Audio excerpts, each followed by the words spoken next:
री AIPMT start करते हैं। कह रहे हैं in the spectrum of hydrogen the ratio of longest wavelength of Lyman to longest wavelength of Balmer. बेटा 1/λ बामर क्या आएगा? लॉन्गेस्ट वेवलेंथ मतलब आर जब 3 से 2 पे आएगा तो मिनिमम एनर्जी का डिफरेंस, मिनिमम एनर्जी का डिफरेंस मतलब मैक्सिमम वेवलेंथ। तो आर 1/2 स्क्वायर माइनस 1/3 स्क्वायर और 1/λ लाइमन मैक्स। लाइमन की मैक्सिमम वेवलेंथ बेटा क्या आएगी? बेटा जरा जल्दी बताइए। आर बेटा लाइमन में जब 2 से 1 पे आएगा तो मैक्सिमम वेवलेंथ निकलेगी 1/1 स्क्वायर माइनस 1/2 स्क्वायर। इनको डिवाइड कर देंगे 15 keV। MEV में एनर्जी होती है गामा की, है ना, और KeV में एनर्जी होती है बेटा एक्सरेज की, ठीक है। और अल्ट्रावायलेट किसमें आता है? लाइमन में। 10 इलेक्ट्रॉन वोल्ट के आसपास एनर्जी जब होती है, जब एनर्जी डिफरेंस 10 इलेक्ट्रॉन वोल्ट के आसपास होता है ना। एक बार रेंज भी पूरी याद कर लेंगे। वैसे लास्ट डे जो हम फिजिक्स लेंगे वन शॉट, उसमें आपको सारी रेंज एक बार फिर से बता दी जाएगी। अगला क्वेश्चन, इलेक्ट्रॉन जो है वो इलेक्ट्रॉन जो है बेटा वो ABCD लूप से जब पास से निकलता है तो बेटा डायरेक्शन क्या होगा? पहले जब पास में आएगा तो मैग्नेटिक फील्ड बढ़ेगी, जब दूर जाएगा तो मैग्नेटिक फील्ड घटेगी। तो डायरेक्शन ऑफ करंट चेंज होगा, डायरेक्शन ऑफ करंट चेंज होगा। लेकिन अगर कोई मेरे से कहता है कि बताओ डायरेक्शन क्या होगा जब पास में आ रहा है, तो कैसे बताएंगे बेटा? μ0/4 q v cross r। v इधर है, r इधर है, v क्रॉस r किधर को आ गया? ऊपर को।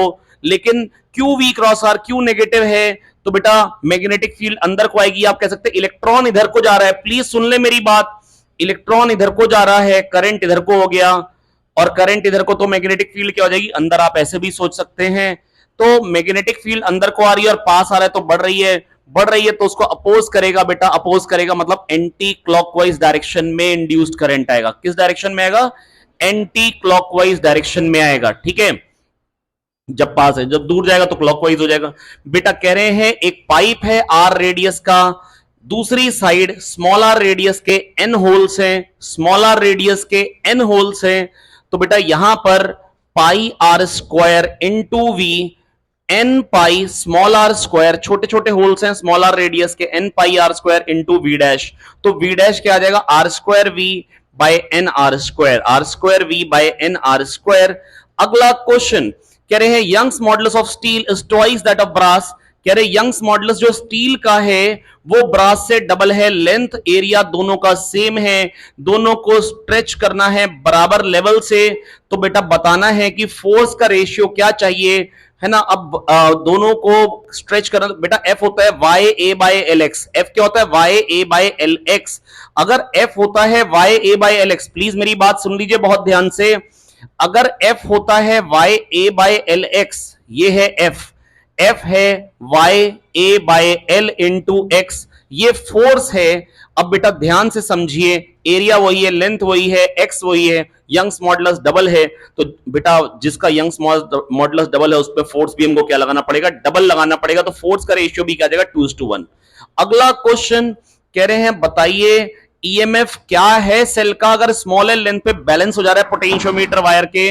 बेटा देखो मेरी बात सुनो, एक अननोन ईएमएफ को नाप रहे हैं प्राइमरी सर्किट में, एक ई नॉट ईएमएफ का एक सेल है और उसके सीरीज में हमने लगाया है एक रेजिस्टेंस R1। एल लेंथ की वायर है और R ओम इसका रेजिस्टेंस है, ठीक है। तो E naught upon R plus R1 ये हो गया करंट इंटू आर, ये क्या हो गया? I इंटू आर, इसके cross potential drop, potential drop per unit length, ये 1 लेंथ में ड्रॉप आ गया। और कह रहे हैं स्मॉल एल लेंथ है बैलेंसिंग लेंथ, तो स्मॉल एल लेंथ में जो पोटेंशियल ड्रॉप आ रहा होगा बेटा वही तो ई होगा, अननोन सेल का ईएमएफ। कह दो आ गया। बेटा फिर से बता दे रहा हूं, E naught upon R plus R1 ये हो गया करंट आई, आर ये हो गया पोटेंशियल डिफरेंस पोटेंशियोमीटर वायर के अलोंग, अपॉन एल ये पोटेंशियल ग्रेडियंट हो गया, 1 लेंथ में ड्रॉप, स्मॉल एल लेंथ में क्या आ जाएगा? Into small L. कह दो समझ में आ गया भाई। अगला क्वेश्चन, जसप्रीत में उनको फोन कर दो कि हरप्रीत सर का है, उनको बोल देना कि एक बच्ची को छोड़ने जाना है छड़ैल। हाँ 40 मिनट्स बाद। चलिए अगला क्वेश्चन कह रहे हैं a particle is executing simple harmonic motion, its maximum acceleration is alpha, maximum acceleration होता है ओमेगा स्क्वायर a, और बेटा मैक्सिमम वेलोसिटी है बीटा, वो होती है ए ओमेगा।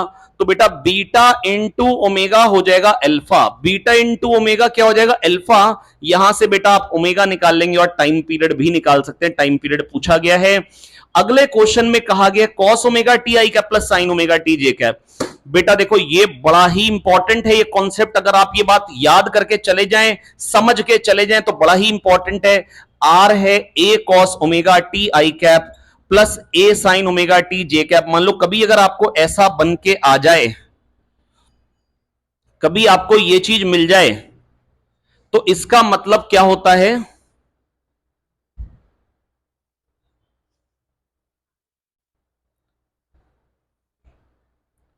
तो बेटा मैं बस आपको ये बताने वाला हूं r equal to a cos omega t i cap plus sine omega t j cap. बेटा मैं ये कहना चाह रहा हूं बेटा जो पोजीशन वेक्टर है वो इस फॉर्म का है। अब देखो बेटा मेरी बात सुनो बहुत ध्यान से, अगर कभी भी पोजीशन वेक्टर आपको देता है a cos omega t i cap plus a sine omega t j cap, इसका मतलब होता है एक पार्टिकल यूनिफॉर्म सर्कुलर मोशन में, एक सेकंड में ओमेगा घूमेगा, टी टाइम में ओमेगा टी घूमेगा, टी टाइम में ओमेगा टी घूमेगा, टी टाइम में कितना घूमेगा ओमेगा टी घूमेगा। प्लीज मेरी बात सुने बहुत ध्यान से। अब बेटा ये एक सेकंड में ओमेगा घूमेगा, टी टाइम में ओमेगा टी। आज रात में रुकना अपने यहां पे यार।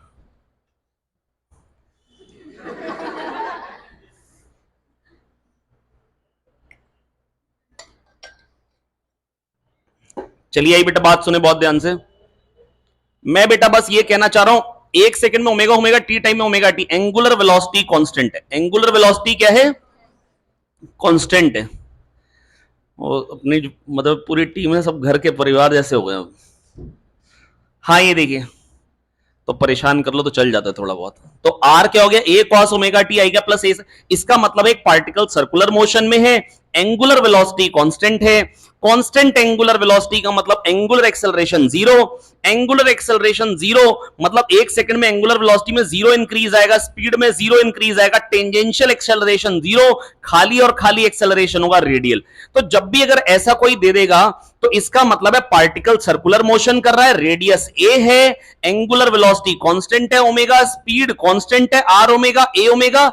और यहां पर बेटा अगर कोई कहेगा एक्सेलरेशन क्या है, वो केवल और केवल रेडियल है, वो क्या हो जाएगा ओमेगा स्क्वायर है, टेंजेंशियल एक्सेलरेशन जीरो आ जाएगा। इस केस में क्या आ जाएगा जीरो आ जाएगा। चलिए अब बेटा देखो यहां पर तो कह रहे हैं ए और बी दो वेक्टर हैं और दोनों यूनिट वेक्टर हैं, one cos omega t i cap plus one sine omega t j cap, और एक ओमेगा बाय टू में आ रहा है खाली। तो एक की एंगुलर वेलोसिटी ओमेगा है और दूसरे की ओमेगा बाय टू है। मान लो एक सेकंड में ओमेगा घूमेगा, दूसरा दूसरे सेकंड में उसी टाइम में ओमेगा बाय टू, तो बीच का एंगल एक सेकंड में ओमेगा बाय टू से बढ़ेगा, तो टी टाइम में कितने से बढ़ जाएगा ओमेगा बाय टू टी से बढ़ जाएगा। और कह रहे बताना कितनी देर में परपेंडिकुलर हो जाएंगे, कितनी देर में एंगल पाई बाय टू हो जाएगा। यहां से टाइम क्या आ गया पाई बाय ओमेगा। कह रहे कितनी देर में ये वेक्टर्स परपेंडिकुलर हो जाएंगे। तो एक ओमेगा एंगुलर वेलोसिटी से घूम रहा है और दूसरा ओमेगा बाय टू से घूम रहा है, ओमेगा बाय टू से घूम रहा है, दूसरा ओमेगा से घूम रहा है। तो बेटा बीच का एंगल एक सेकंड में ओमेगा बाय टू से बढ़ रहा है, तो टी टाइम में ओमेगा बाय टू टी से बढ़ेगा, उसको पाई बाय टू कर दीजिए, आपके पास आ जाएगा टाइम। और अगर आपको लगे नहीं हमको तो सिंपली डॉट प्रोडक्ट जीरो करना है, अगर टाइम निकालना है तो हम तो डॉट प्रोडक्ट जीरो करना चाहते हैं, तो आप वैसे भी कर सकते हैं। डॉट प्रोडक्ट दोनों का क्या बन जाएगा cos omega t by two, cos omega t by two, sine omega t by two is equal to zero. अब ये चीज कब हो पाएगी ध्यान से देखिए, cos A cos B plus sine A sine B होता है cos A minus B, cos omega t by two cos A minus B, जब करेंगे ए माइनस बी करेंगे तो ओमेगा टी बाई टू आ जाएगा, इज इक्वल टू जीरो। बेटा ये कब होता है कॉस थीटा जीरो कब होता है पाई बाई टू पे, जब ओमेगा टी बाई टू हो जाएगा पाई बाई टू। अरे वाह वही आंसर, आंसर तो वही आएगा। अगला क्वेश्चन कह रहे हैं सोर्स जो है वो line joining observer and source से एंगल पे चल रहा है, जो ऑब्जर्वर है वो स्टेशनरी है, सोर्स जो है वो ऑब्जर्वर के पास आ रहा है, सोर्स जो है वो ऑब्जर्वर के पास आ रहा है, लेकिन सोर्स की वेलोसिटी किसी एंगल पे है। जो इक्वेशन बनती थी वो बनती थी f dash equal to f v v v o v s, और बेटा प्लस माइनस कैसे लगाते थे वो तो मालूम है, अगर ऑब्जर्वर पास आ रहे तो बढ़ेगी, सोर्स पास आ रहे तो बढ़ेगी। बढ़ेगी कब? जब डिनोमिनेटर घटेगा। बढ़ेगी ऊपर कब? जब डिनोमिनेटर बढ़ेगा।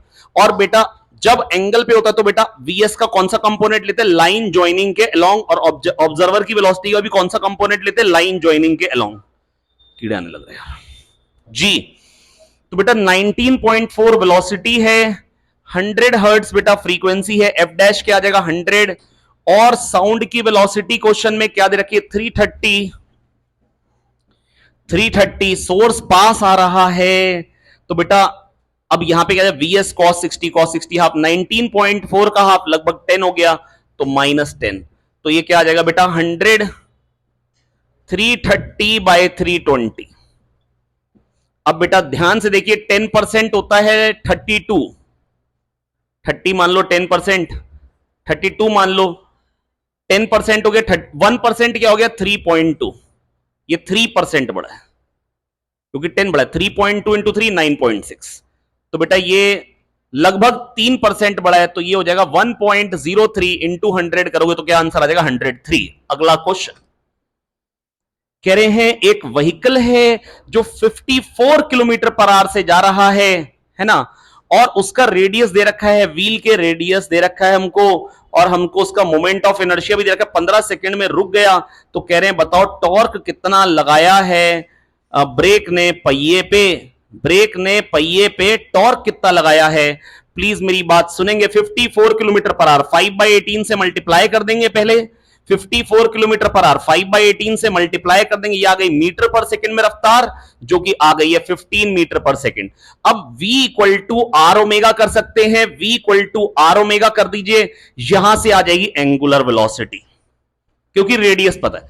अब एंगुलर वेलोसिटी 0 हो जा रही है 15 सेकंड में, तो जो भी एंगुलर वेलोसिटी है वही चेंज आ रहा है एंगुलर वेलोसिटी में 15 सेकंड में। 1 सेकंड में क्या चेंज आएगा? अपॉन 15। ये हो गया एंगुलर एक्सेलरेशन। तो टॉर्क क्या होता है? आई अल्फा। बस यही निकालना था। नहीं है समझ में? पहले स्पीड दे रखी थी v equal to r omega, से आपने ओमेगा निकाला, वो ओमेगा जो था वो फाइनली 0 हो जा रहा है। कितनी देर में? 15 सेकंड में एंगुलर वेलोसिटी 0 हो जा रही है। 15 सेकंड में एंगुलर वेलोसिटी 0 हो जा रही है। 15 सेकंड में एंगुलर वेलोसिटी 0 होने का मतलब है जो एंगुलर वेलोसिटी में चेंज आ रहा है वो ओमेगा का चेंज आ रहा है 15 सेकंड में। 1 सेकंड में जो एंगुलर वेलोसिटी में चेंज आता है उसको हम बोलते हैं एंगुलर एक्सेलरेशन, ओमेगा बाय 15। वहां से हमारे पास अल्फा आ गया, टॉ इक्वल टू आई अल्फा से हमारे पास क्या आ जाएगा? टॉर्क। क्या आ जाएगा? टॉर्क। अगला क्वेश्चन कह रहे हैं एक रेक्टेंगुलर कॉइल है, लेंथ दी है, ब्रेड्थ दी है, टर्न्स दिए हैं, और कह रहे हैं कि कितना, कह रहे हैं if the plane of the coil is inclined at an angle 30 degree with the field. कह रहे हैं जो प्लेन है कॉइल का उसका एंगल फील्ड से 30 डिग्री है, तो एरिया वेक्टर से एंगल 60 हो गया। और बेटा कह रहे हैं टॉर्क कितना चाहिए होगा इसको इक्विलिब्रियम में रखने के लिए, यहीं पे NIAB sin थीटा। अगर थीटा पे आप चाहते हैं कि एक जो कॉइल है वो वहीं पे वहीं की पड़ी रहे, तो बेटा टॉर्क कितना लगाना पड़ेगा उसको वहीं रखने के लिए? NIAB sin theta. कितना टॉर्क लगाना पड़ेगा? NIAB sin theta. NIAB sin theta. बोलो NIAB। अगला कह रहे हैं force between plates of parallel plate capacitor. आज ही बता चुका हूं, जो फोर्स आता है बेटा वो निकालते कैसे हैं? Q upon A epsilon not total field होती है कैपेसिटर प्लेट्स के बीच में, Q upon 2A epsilon naught. ये हो गई, ये क्या हो गई? Q upon 2A epsilon naught. ये क्या हो गई बेटा? Electric field. ये क्या हो गई? इलेक्ट्रिक फील्ड, है ना, जो एक प्लेट के कारण आएगी इनटू क्यू। तो इलेक्ट्रिक फील्ड इनटू चार्ज से आ जाएगा फोर्स, है ना। ये q square by 2 epsilon naught, d से मल्टीप्लाई डिवाइड कर दिए, q a epsilon naught by d हो जाएगा C, half q square by C हो गई energy U by d, U by d. तो q square by 2 epsilon naught, ये आया था फोर्स। फोर्स आया, पहले एक प्लेट की फील्ड निकालेंगे इनटू दूसरे का चार्ज, टोटल फील्ड नहीं लेंगे बेटा, जिस पे फोर्स निकाल रहे हैं उसी की फील्ड थोड़ी ना ले लेंगे, एक्सटर्नल फील्ड इनटू चार्ज। अगर कोई पूछेगा अंदर फील्ड होती कितनी है, अगर कोई फोर्स दे देगा, है ना, फोर्स दे देगा और चार्ज दे देगा प्लेट से, और बेटा पूछेगा अंदर फील्ड है कितनी, तो F इक्वल टू क्यू से ऐसा ना हो कि इलेक्ट्रिक फील्ड निकाल के उसी को मार्क कर दे। जो फील्ड होगी कैपेसिटर के बीच में, अगर कोई कह देगा दो प्लेट्स हैं उनके बीच में फोर्स ये, एक पे चार्ज ये है एक प्लेट पे, तो F=F QE से निकाल के आंसर ना कर दे, आंसर 2E होगा, क्योंकि इलेक्ट्रिक फील्ड जो होगी वो तो एक के कारण आती है, Q/2A∁0। क्या ये बात समझ में आ गई? अगर कोई कहेगा फोर्स बिटवीन प्लेट्स है F, तो F=QE से आपने निकाल रही इलेक्ट्रिक फील्ड, लेकिन वो एक प्लेट के कारण है। टोटल फील्ड क्या होगी प्लेट्स के बीच में? 2E होगी। अगला क्वेश्चन कह रहे हैं दो वेसल्स हैं, है ना, और दोनों में आइडियल गैस है, सेम टेम्परेचर पे, इसमें प्रेशर जो है डबल है, इसमें डेंसिटी जो है वो 1.5 D है ना, और कह रहे हैं बताइए मॉलिक्यूलर वेट्स का रेशियो D=PM/RT, तो 1.5D is equals to P2PM/RT, है ना, ये molecular weight in one, temperature तो सेम है, और दूसरे वाले में कह रहे हैं D=PM2/RT। अब डिवाइड कर दीजिए, 3/2 इज इक्वल्स टू 2M1/M2, तो मॉलिक्यूलर वेट्स का रेशियो क्या देगा? 3/4, option 3।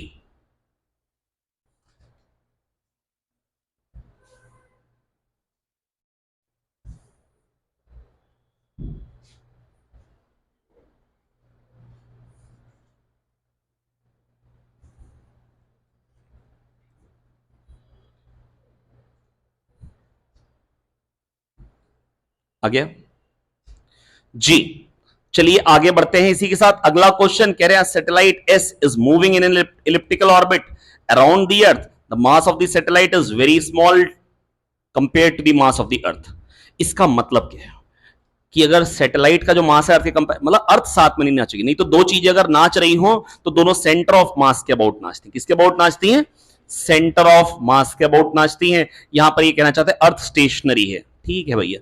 Acceleration of S is always directed towards the centre of earth, बिल्कुल सही बात है भैया। ये धरती माता है, ये सैटेलाइट घूम रही है, तो फोर्स हमेशा केवल और केवल एक ही लग रहा है, सैटेलाइट पे अर्थ लगा रही है, तो भैया एक्सेलरेशन क्या है? सेंटर की तरफ।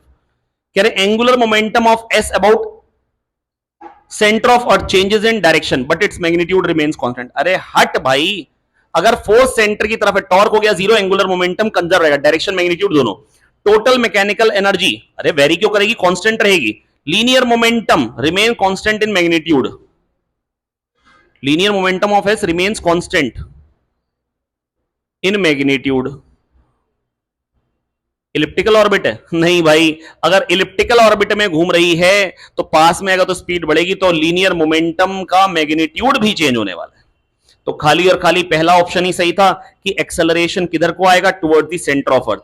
अगला क्वेश्चन बेटा ये बहुत ही बार पूछा गया क्वेश्चन है इस कॉन्सेप्ट पे, ये बहुत जरूरी से आपको आना चाहिए। कह रहे हैं डायोड है जिसमें जो पोटेंशियल बैरियर है वो गिवन है 0.5 वोल्ट, इसके क्रॉस 0.5 वोल्ट का ड्रॉप आने वाला है, इसके क्रॉस 0.5 वोल्ट का ड्रॉप आने वाला है, इसके क्रॉस 3 वोल्ट का ड्रॉप आने वाला है। करंट क्या जाएगा? 3/100।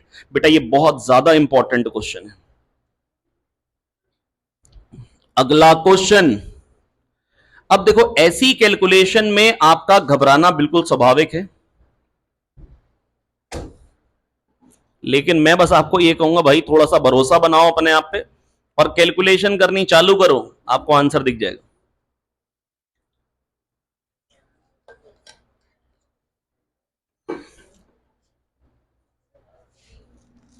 आइए देखते हैं कैसे करेंगे ऐसी खतरनाक कैलकुलेशन का सामना। ऑर्बिटल वेलोसिटी क्या होती है? √GM/r। प्लीज मेरी मदद करेंगे।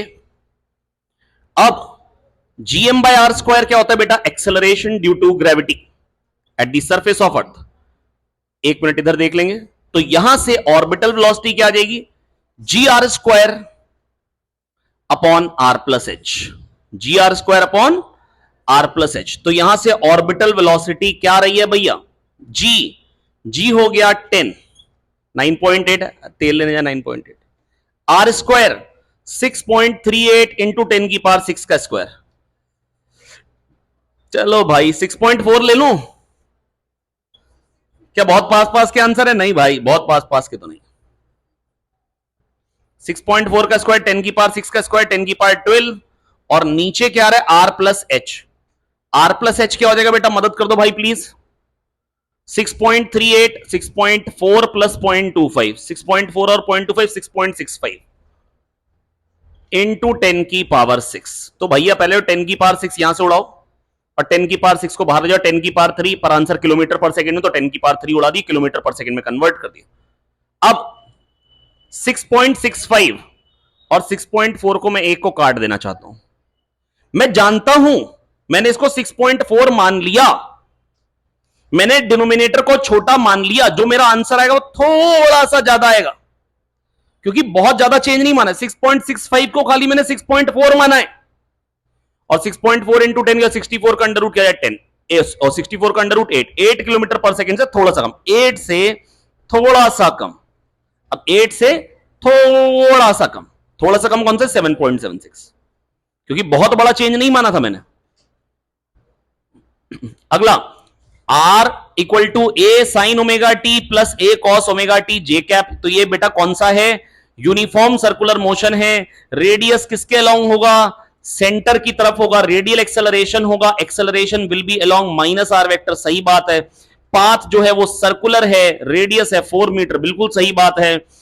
एक्सेलरेशन जो है वो v²/r है, बिल्कुल सही बात है। जो वेलोसिटी है वो आर ओमेगा है, और आर ओमेगा क्या हो जाती है बेटा, वेलोसिटी का मैग्नीट्यूड जो हो जाएगा बेटा वो आर ओमेगा क्या आ जाएगा 8 पाई आ जाएगा। ये गलत बात है, और पूछा गलत क्या है, तो चौथी स्टेटमेंट गलत है भैया। और क्वेश्चन बहुत इंपॉर्टेंट था। दो कंसेक्यूटिव फ्रीक्वेंसी का डिफरेंस हो जाता है फंडामेंटल फ्रीक्वेंसी, अगर फिक्स्ड एट बोथ एंड्स हो। फिक्स्ड एट बोथ एंड है, क्वेश्चन में दिया है, नहीं भी दिया होता तो रेशियो लेके हम निकाल सकते थे। यहां पर केवल डिफरेंस लेना है और बतानी है फंडामेंटल फ्रीक्वेंसी, और बतानी क्या है फंडामेंटल फ्रीक्वेंसी। इसके बाद बेटा अगर कह रहे हैं मिनिमम मोमेंट ऑफ इनर्शिया किसके अबाउट आएगा, या घुमाने में मिनिमम एनर्जी किस पॉइंट के अबाउट घुमाने में लगेगी, सेंटर ऑफ मास के अबाउट। m1 से सेंटर ऑफ मास कितनी दूर होगा, m2 l/m1 plus m2। m1 पे ही ओरिजिन मान लीजिए, m1 पे ही ओरिजिन मान लीजिए। कई बार ऐसे क्वेश्चन आ चुके हैं, m1 पे ही ओरिजिन मान लीजिए, m2 वाला हो गया l,0 पे, और बेटा m2 l/m1 प्लस m2 आ गया। अगला क्वेश्चन कह रहे हैं जो पहला मिनिमा आता है वहां पर जो वेवलेट है,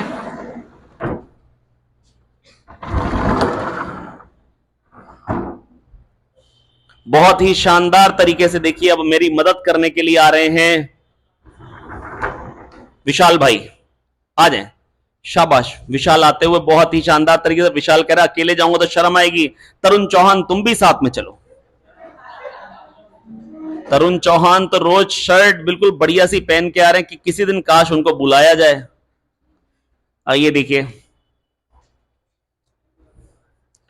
कह रहे हैं जो फर्स्ट मिनिमा आता है बेटा, मैं आपको याद दिला देना चाहता हूं, फर्स्ट मिनिमा पे बेटा जो कॉर्नर से लाइट आती, जो सेकेंडरी वेवलेट होते हैं एजेस से, उनमें जो पाथ डिफरेंस आता है वो आता है ए साइन थीटा। कितना आता है पाथ डिफरेंस, जो कॉर्नर से जो बेटा लाइट आ रही है, जो कॉर्नर से जो सेकेंडरी वेवलेट्स पहुंच रहे हैं, जो कॉर्नर से जो सेकेंडरी वेवलेट्स पहुंच रहे हैं, उनमें जो पाथ डिफरेंस आता है वो आता है ए साइन थीटा। और बेटा ए साइन थीटा पहले मिनिमा पे क्या बन जाएगा, लेमडा। क्या बन जाएगा, lambda. A sine theta equal to n lambda, पहले मिनिमा पे ए साइन थीटा लेमडा। कह रहे हैं मिड पॉइंट वाला सेकेंडरी वेवलेट, और इसमें पाथ डिफरेंस कितना है, a/2 sign theta lambda by 2। तो कह रहे इनमें बताइए, इनमें फेज डिफरेंस क्या है, लेमडा बाय 2 पाथ डिफरेंस, तो फेज डिफरेंस क्या हो जाएगा, पाई। क्या हो जाएगा भैया, पाई। ओके, अगला क्वेश्चन कह रहे हैं फोर्स ये है, आर वेक्टर ये है, value of alpha for which angular momentum about origin is conserved. बेटा देखो मेरी बात सुनो, एंगुलर मोमेंटम कंजर्व कब होता है, टॉर्क जीरो होता है। अब क्रॉस प्रोडक्ट जीरो कब होगा, जब या तो पैरेलल हो या एंटी पैरेलल वेक्टर हो, तब क्रॉस प्रोडक्ट जीरो आएगा। तो बेटा अब पैरेलल और एंटी पैरेलल के लिए कंडीशन क्या होती है, a1/a2 equal to b1/b2 equal to c1/c2। a1 i cap plus b1 j cap plus c1 k cap अगर एक वेक्टर है, a2 i cap plus b2 j cap plus c2 k cap अगर एक vector है, और इनका cross product zero है, मतलब आइदर दे आर पैरेलल और anti parallel, that is a1 by a2 b1 by b2 और c1 by c2 बराबर है, मतलब सबको एक ही कांस्टेंट से मल्टीप्लाई किया है। 3 को -2 से मल्टीप्लाई कर रहे हैं तो -6 आ रहा है, मतलब अल्फा -1 होगा। कह रहे हैं एक पार्टिकल है जिसका पोजीशन वेक्टर है r1, एक पार्टिकल है जिसका पोजीशन वेक्टर है r2। सारे मिट चुके हैं बोर्ड, बहुत ही शानदार तरीके से इन लोगों ने आपके सामने बोर्ड चमकाए हैं, इनके लिए तालियां बजाई जाएं।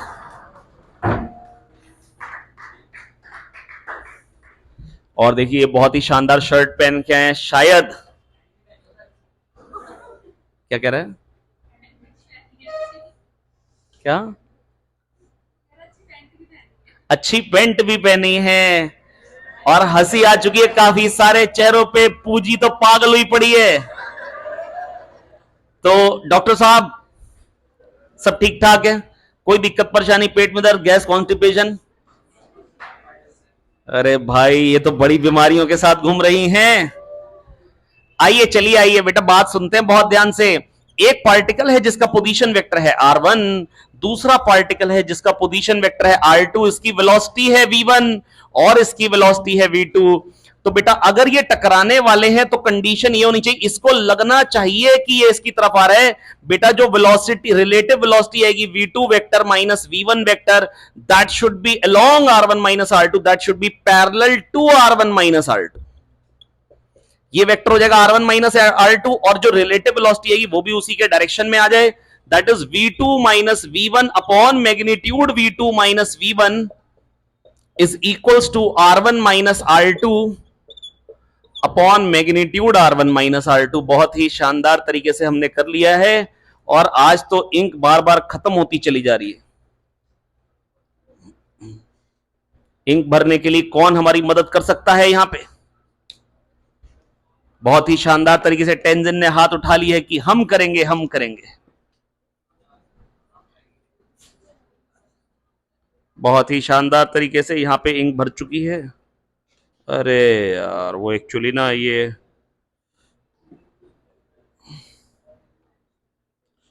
खाली हुआ नहीं, लेकिन इसमें ना एक स्टॉपर लगा हुआ अंदर। जी आइए बच्चों बात सुनते हैं ध्यान से। मिस्टर दीपक सुथार, दीपक सुथार बेटा देखो बात सुनो बहुत ध्यान से। v2 minus v1 vector upon magnitude v2 minus v1 vector equal to r1 minus r2 upon magnitude r1 minus r2। Option कौन सा आएगा? ऑप्शन 2।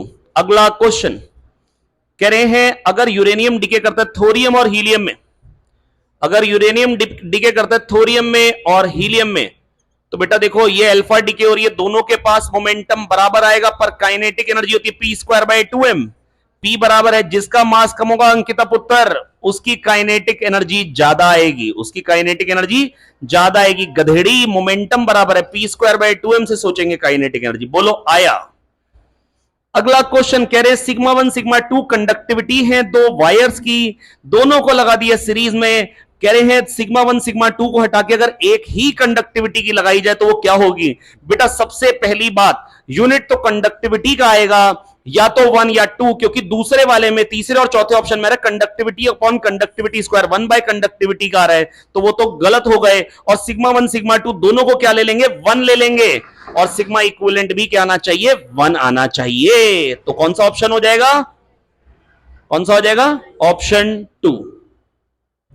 और अगर मान लो कोई कहता नहीं भैया सॉल्व करो, ऐसे तो चलेगा नहीं काम, तो भैया सिग्मा 1 इसकी है, सिग्मा 2 इसकी है, तो 1 by sigma L by A, 1 by sigma L by A plus 1 by sigma L by A is equals to 1 by sigma equivalent 2 by. खत्म बात, यहां से सिग्मा इक्विवेलेंट निकाल सकते हैं। अगला क्वेश्चन भैया कह रहे हैं वेवलेंथ इतनी लाइट की डाली गई है, वर्क फंक्शन ये है डी ब्रोगली वेवलेंथ।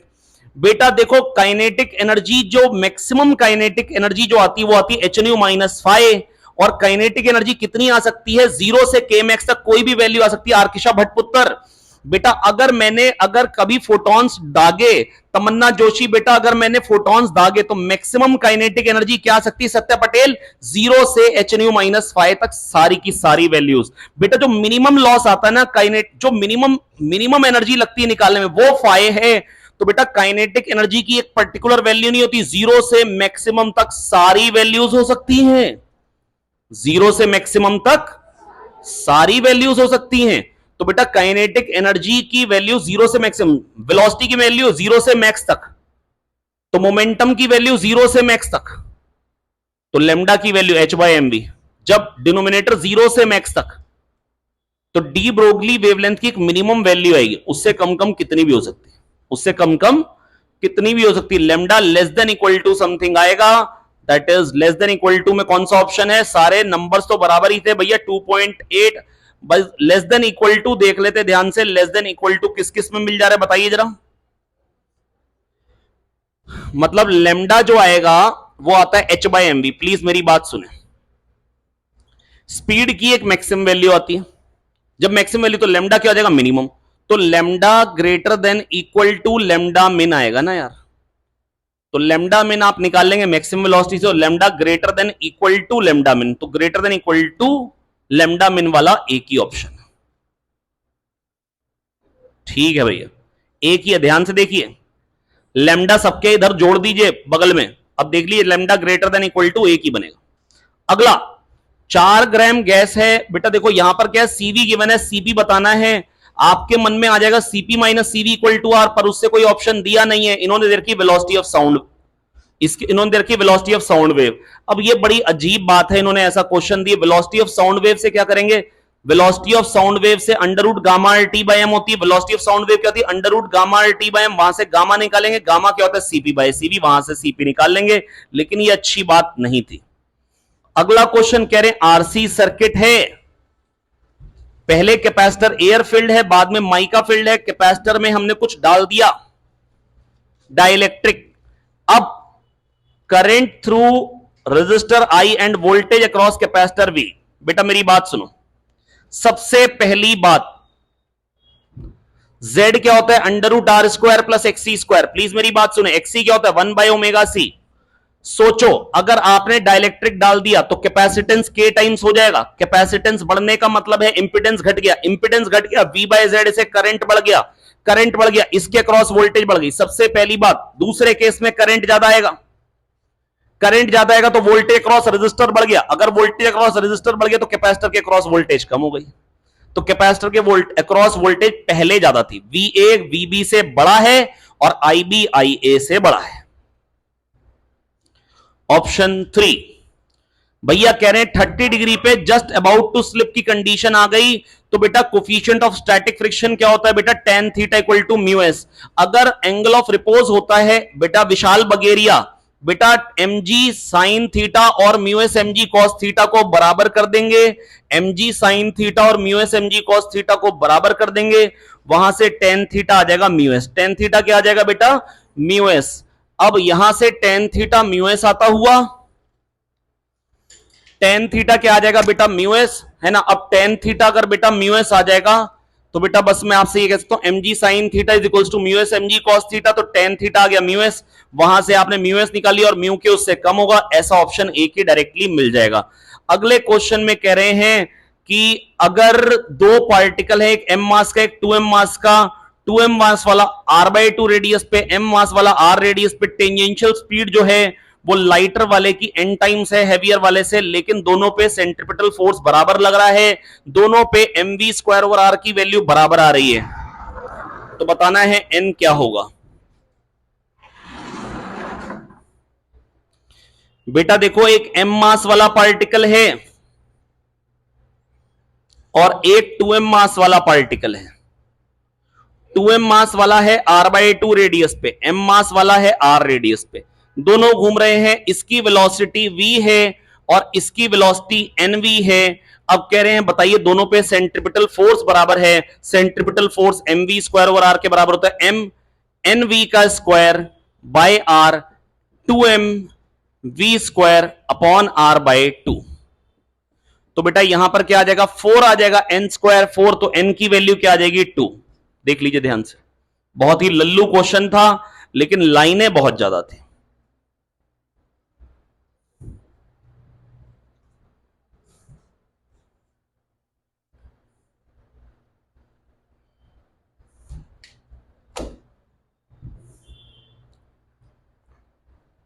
और भाई सब ठीक है?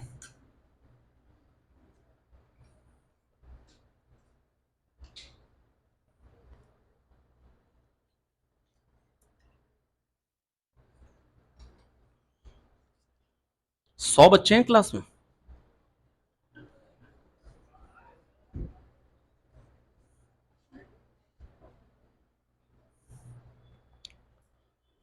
आज चॉकलेट वगैरह खिला सकते हैं ना?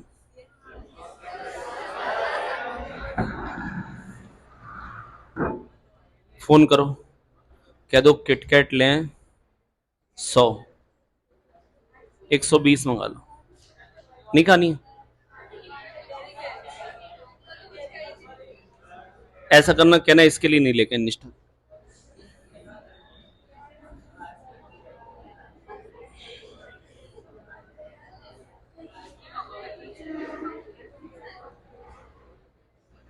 जी 10-10 वाली, 1000 रुपए बहुत। 20-20 वाली, चलो आज 20-20 वाली कह दो।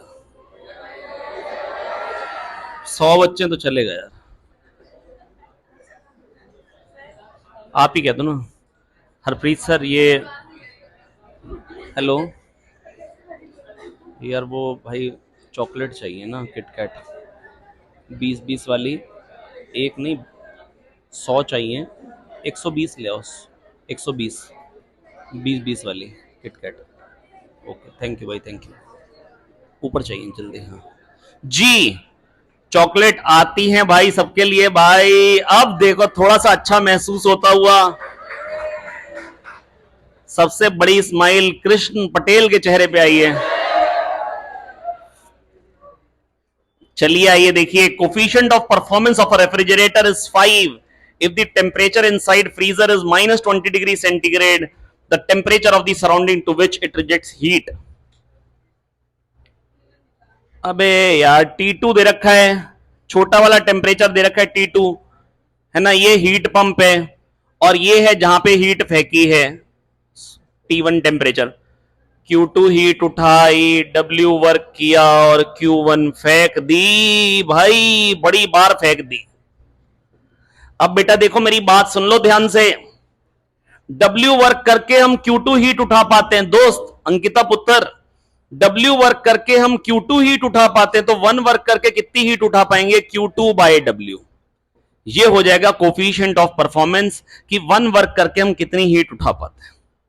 ये क्या आ जाएगा, T2 upon T1 minus T2, T2 upon T1 minus T2, क्योंकि W क्या आ जा रहा है, Q2 हीट उठाई, W वर्क की और Q1 फेंक दी, Q2 हीट उठाई, उस पर W वर्क की और Q1 फेंक दी।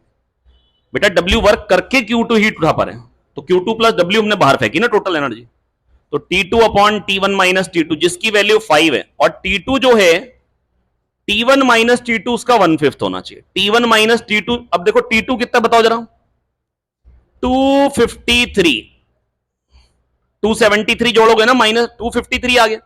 अब सोचो क्या करूं इसमें, क्या बेटा 50 से डिवाइड करो, 250 बाई 55 होता है, तो T1 माइनस T2 क्या हो जाएगा 50, तो इसका मतलब ये -20 है, उसमें 50 ऐड कर दो तो क्या आ जाएगा 30, तो 30 डिग्री सेंटीग्रेड ऑप्शन क्या आ गया 2। अब 31 है यार, मतलब मैंने थोड़ा सा तो लोचा की है ना, 253 को 250 भी तो माना है जी। अगला क्वेश्चन 32, ये एक इंपॉर्टेंट क्वेश्चन है, इसको मैं बहुत ध्यान से आपको बताना चाहता हूं। रेफ्रिजरेटर वाला क्वेश्चन पता नहीं मेरे को कोई बहुत ज्यादा इंपॉर्टेंट नहीं लग रहा है इस साल के लिए, बहुत ज्यादा, मैं ये नहीं कह रहा हूं नहीं आएगा, मेरे को इंजन का ज्यादा लगता है इंपॉर्टेंट। और इंजन में क्या होता है, Q1 हीट आई, W वर्क की और Q2 फेंक दी बस जी। आपके सामने आ चुका है क्वेश्चन, कौन सा जो मैं बता रहा था, हाँ बेटा ये क्वेश्चन मेरे को थोड़ा सा इंपॉर्टेंट लग रहा है, थोड़ा सा ध्यान से सुनेंगे। बेटा कह रहे हैं 20 मीटर से फेंका है, कितने मीटर से फेंका है, और कुछ V0 वेलोसिटी से, और ग्राउंड से टकराता है, 50% लूज हो जाती है और यहां तक आता है। इसका मतलब पता है क्या हुआ,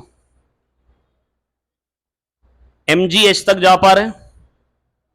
मैं बस ये कह रहा हूं, मेरे हिसाब से इसके पास एनर्जी पता है यहां पे आगे क्या बची होगी, 2 mgh, मतलब ये mgh पहले से ही थी, मतलब मैं ये कह रहा हूं ये h हाइट और ऊपर से आ रहा होगा, बस नहीं आया। 50% एनर्जी से कहां तक जा पाया, h हाइट तक, मतलब mgh होगी काइनेटिक एनर्जी, तभी तो h हाइट तक जा पा रहे। तो यहां पे mgh काइनेटिक एनर्जी होगी, mgh और ग्रेविटी ने वर्क कर दिया 2 mgh, तभी तो ही होगी। अब mgh काइनेटिक एनर्जी के लिए h हाइट ऊपर से आया होगा, तभी तो mgh हुई होगी। तो अब अगर 20 मीटर हाइट से है तो वेलोसिटी क्या होगी, √2gh। तो ये 20 आ गया। अगर मान लो कोई कहता कि 1/3 एनर्जी बची, 2/3 लूज हो गई, 2/3 और फिर भी एच हाइट तक जा पाया। देखो अगर आपको ऐसे अच्छा लग रहा हो तो ऐसे कर लो, नहीं तो देखो मैं आपको ना पहले जब बताया था तो मैंने कहा था half M V not square kinetic energy है, mgh ग्रेविटी ने वर्क किया, 50% लूज हो गई तो बची कितनी, 50% मतलब हाफ, और ये mgh के बराबर है। यहां से आप वी नॉट निकालिए। मेरे को लग रहा है ये शायद ज्यादा सिंपल है, मैं नया मेथड नहीं बताता हूं अभी आखिरी दिन। Half M V not square energy है, mgh ग्रेविटी ने वर्क किया, यहां पे आके हो कितनी गई, जब टकराने वाले ग्राउंड पे half M V not square plus mgh हो गई, और 50% लूज हो गई तो बची कितनी, 50%, हाफ बची, और कह रहे एच हाइट तक जा पा रहे तो mgh के बराबर बची होगी। कह दो आगे भाई नेहा नायक। यहां से बेटा हम बड़े आराम से वी नॉट निकाल सकते हैं। अगला क्वेश्चन कह रहे हैं भाई on a frictionless surface a block of mass m moving at speed v collides elastically with another block of mass m which is initially at rest. After collision the first block moves at an angle theta to its initial direction and has speed v by 3. The second block, दूसरे speed की block बतानी है क्या होगी। अरे भाई elastic collision है, oblique collision है, काइनेटिक एनर्जी इनिशियल और काइनेटिक एनर्जी फाइनल को कर देंगे बराबर। पहले क्या थी, हाफ एम वी स्क्वायर एक की, दूसरा वाला क्या था, रेस्ट पे था, ठीक है। बाद में एक की क्या हो गई, half M V by 3 square, दूसरे वाले की क्या हो जाएगी, हाफ एम यू स्क्वायर। खत्म बात, निकाल लो यार। एम बाई 2 को तो पहले काट दो, V square minus V square by 9, 8 V square by 9, 2√2 V by 3, 2√2 V by 3।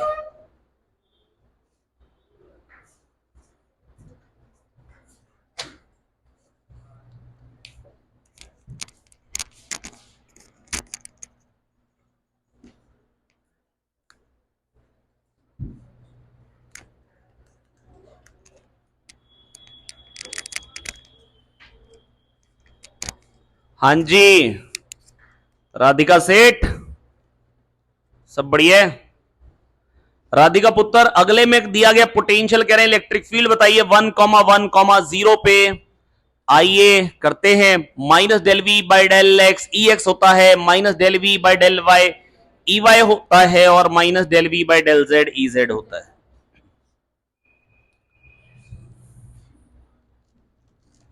और दोस्त निष्ठा पुत्र काके, सॉरी कह दिया आज तो उसको। हाँ चलिए आइए देखिए, तो पहले माइनस वी निकाल लीजिए, y माइनस 6xy।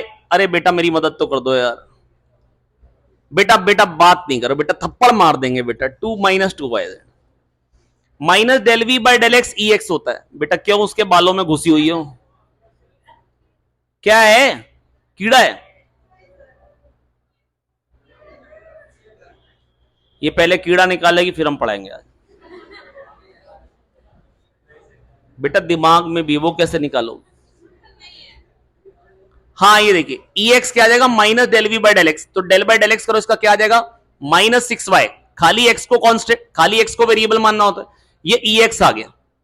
तो कितनी आ गई बेटा, 1,1 पे बतानी थी ना, तो माइनस 6i कह पा रही है। अबे यार झंड हो गई, दो ऑप्शन आ गए। अब ई वाई बताओ, ई वाई कितना आ रहा है, अब डेल बाय डेल वाई करो, 1 माइनस 6x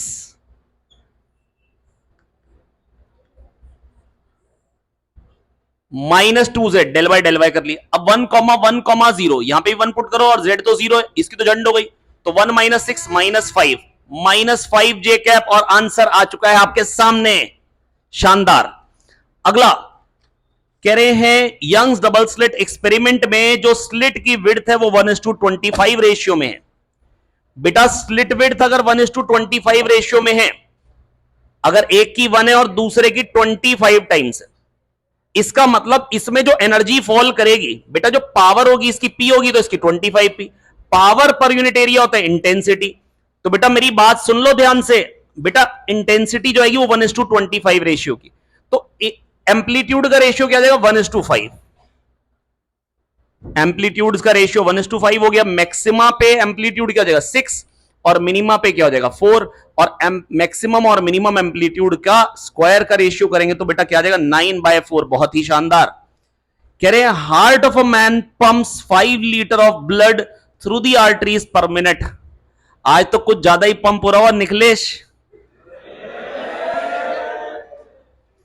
अब बेटा देखो बात सुनते हैं बहुत ध्यान से।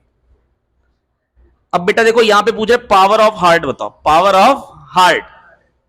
तो देखो रो जी एच ये हो गई बेटा प्रेशर, प्रेशर इंटू एरिया ये हो गया फोर्स, फोर्स इंटू वेलोसिटी, और एरिया इंटू वेलोसिटी क्या होता है flow rate, area into velocity क्या होता है। तो रो जी एच ये हो गया pressure into area, into pressure into area force, area force into velocity क्या होती है पावर। ये आ गई पावर। अब रो जी एच, अब आप चाहो तो मैं कैलकुलेशन कर देता हूं 13.6 इंटू 10 की पावर 3, जी को 10 ले लीजिए। हाइट बेटा 150 mm ऑफ एच जी, तो 150 इंटू 10 की पावर -3, ये कट गया 10 की पावर 3। और फ्लो रेट क्या दे रखा है बेटा 5 लीटर पर मिनट, तो 5 इंटू 10 की पावर -3। वॉट में बतानी है, वॉट में बता। 10 की पावर -3, एक 10 गया, एक 10 गया, ये 10 की पावर -1 बचा, नीचे ले आओ 10, 5 2 10 आ गया।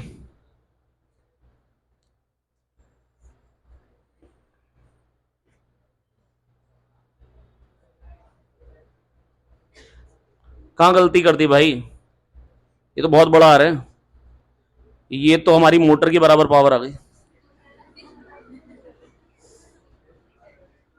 13.6 एक बार और ली दे तो कहीं कोई 10 की पावर में कोई झोला किया होगा।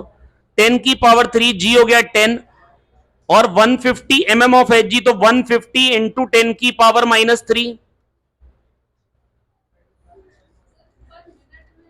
Area into velocity flow rate ये 5 इंटू 10 की पावर -3, ये तो पर मिनट में है बेटा, पर सेकेंड, पर सेकेंड एनर्जी जो सप्लाई करनी है पर सेकेंड। ओ वही मैंने कहा कुछ ज्यादा हो रहा था यार। जीरो गया, जीरो गया जोर से, 15 4 60। अब 13.6 इंटू 5, अरे 13 5 65, 68/4 17। अब ये 17 में देख लो आंसर है। अब मैं 10 की पावर में कुछ नहीं कर रहा यार, 17 वाला आंसर एक ही है।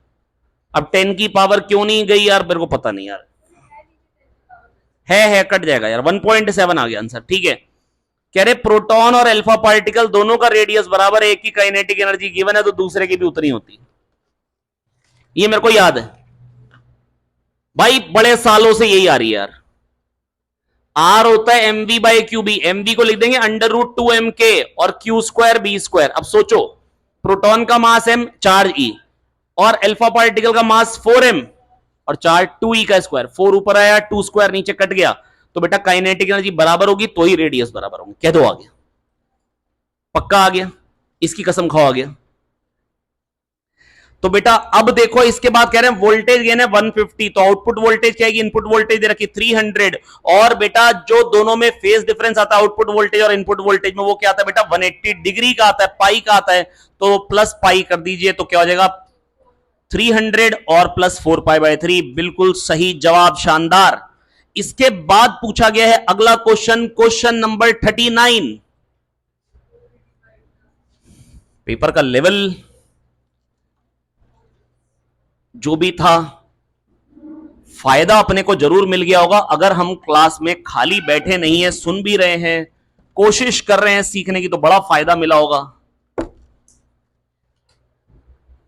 जी। आर्किशा भट्टपुत्र बहुत ही शानदार तरीके से बैठे हुए हैं यहां पे क्लास में। देखिए रिनॉल्ड्स नंबर होता है रो वी डी बाई ईटा, क्या होता है बेटा रो वी डी, ये एक डायमेंशनलेस नंबर है। अब वेलोसिटी बतानी थी रो ईटा और आर की टर्म्स में, तो ईटा की पावर -1, रो की पावर -1, आर की पावर -1, ईटा की पावर 1, बाकी दोनों की -1, x 1 आएगा बाकी दोनों -1। ऑप्शन 2 बहुत ही शानदार। अगला क्वेश्चन कह रहे circuit contains an ammeter, a battery of 30 volt, बहुत ही शानदार तरीके से 30 वोल्ट की बैटरी है, और एक रेजिस्टेंस है 40.8। अब 40.8 के साथ सीरीज में 19.2 ही होता है हर साल, है ना। गैल्वेनोमीटर का रेजिस्टेंस गिवन है 480, मैं जानता हूं ये 19.2 ही है, और ये 20 ओम है। अब बेटा देखो मेरी बात सुन लो, ये क्या है 480 और ये क्या 480 बाय 24, ये 480, ये 480 बाय 24। अभी ये तो देख पा रहे होगे ना यार, तो क्या आ जाएगा 480 बाय 25, 480 बाय 25। देखो 25 टेन आर 250 होता है, 25 20 आर 500 होता है, तो 25 19 आर आया। उसके बाद 5 बचा, जीरो लगाया, 0.2, 19.2 प्लस 40.8 कितना आ गया 60। 30 बाय 60 करंट कितना आएगा हाफ एम्पियर, सालों से हाफ एम्पियर आ रहा है भाई। Water rises to height h in capillary if the length of capillary tube above the surface of water is made less than h। कह रहे हैं अगर कैपिलरी को लेस देन h बना देंगे तो बेटा क्या होता है, रेडियस ऑफ कर्वेचर चेंज हो जाता है। एच आर का प्रोडक्ट कांस्टेंट होता है, याद दिला देता हूं, 2t by R rho G, 2t by R rho G H. तो बेटा देखो 2t रो जी सब कांस्टेंट है, एच आर का प्रोडक्ट कांस्टेंट आ जाता है। एच आर का प्रोडक्ट क्या आता है, कांस्टेंट आ जाता है। अगर हाइट हाफ कर दी तो रेडियस ऊपर का डबल हो जाता है, और बेटा जो एंगल ऑफ कॉन्टैक्ट आता है ना वो भी चेंज हो जाता है। एंगल ऑफ कॉन्टैक्ट था cos theta small R by capital R. अगर आर चेंज हो रहा है, जो सरफेस का रेडियस है वो चेंज हो रहा है, तो एंगल ऑफ कॉन्टैक्ट भी बदल जाता है। तो बेटा जो अगर हमने ट्यूब को कम करते जा रहे तो चेंज क्या क्या होता है बेटा, चेंज होता है रेडियस ऑफ मेनिस्कस, और क्या चेंज होता है बेटा, एंगल ऑफ कॉन्टैक्ट। जी इसके बाद आ चुके हैं हम अगले क्वेश्चन पे, क्वेश्चन नंबर 42 पे। क्वेश्चन नंबर 42 दिखने में लग रहा है टेलीस्कोप का क्वेश्चन है।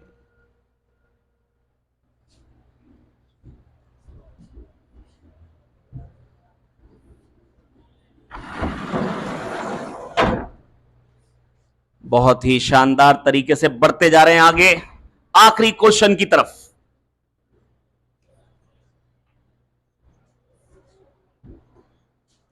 जी आपको याद दिला देना चाहता हूं, ट्रांसवर्स मैग्निफिकेशन होता है f बाय x1। क्या होता है बेटा, क्या ये बातें याद है आप लोगों को? माय डियर फ्रेंड्स ये बातें याद हैं? f बाय x1 ब्लिंक कर रहा है, नहीं बेटा सही है, गुमराह करना चाहती हो जनता को। जी निकलेश पागल कर दिए तुमने यहां पे कन्याओं को। ये ऑब्जेक्टिव लेंस है जी निकलेश पुत्र। बेटा यहां पर कह रहे हैं straight black line of length L is drawn inside the objective lens. इस पे कैपिटल L लेंथ की लाइन ड्रॉ करी गई है, प्लीज सुन लीजिए, कैपिटल L लेंथ की लाइन ड्रॉ करी गई है, और उसकी जो इमेज बन रही है वो स्मॉल l लेंथ की बन रही है। कितनी लेंथ की बन रही है? Small l। तो बेटा मेरी बात सुनो, small l size of image upon side of object, ये क्या हो गया ट्रांसवर्स मैग्निफिकेशन। ऑब्जेक्ट की लेंथ क्या है ओ, ऑब्जेक्ट जो लेंस है उसकी फोकल लेंथ क्या fe, ऑब्जेक्टिव लेंस पे बनाया गया, इसकी फोकल लेंथ fo है। अब बेटा लेकिन जो मैग्निफिकेशन आ रहा है वो क्या रहा है l बाय l, जिसकी वैल्यू क्या हो जाएगी इसके फोकस से। बेटा एक का फोकल लेंथ होता है fe और दूसरे की फोकल लेंथ होती है fo, और बीच का डिस्टेंस होता है fo प्लस fe। क्या होता है बीच का डिस्टेंस? तो फोकस से डिस्टेंस क्या हो गया, इसके फोकस से ऑब्जेक्ट का डिस्टेंस क्या हो गया fo। f बाय x1 होता है, पहले फोकल लेंथ आती है अपॉन x1। x1 क्या होता है फोकस से डिस्टेंस ऑब्जेक्ट का, वो क्या है fo, और fo by fe magnifying power है capital L by small l। तो मैग्नीफाइंग पावर क्या आ गई, capital L by small l, खत्म खल्लास।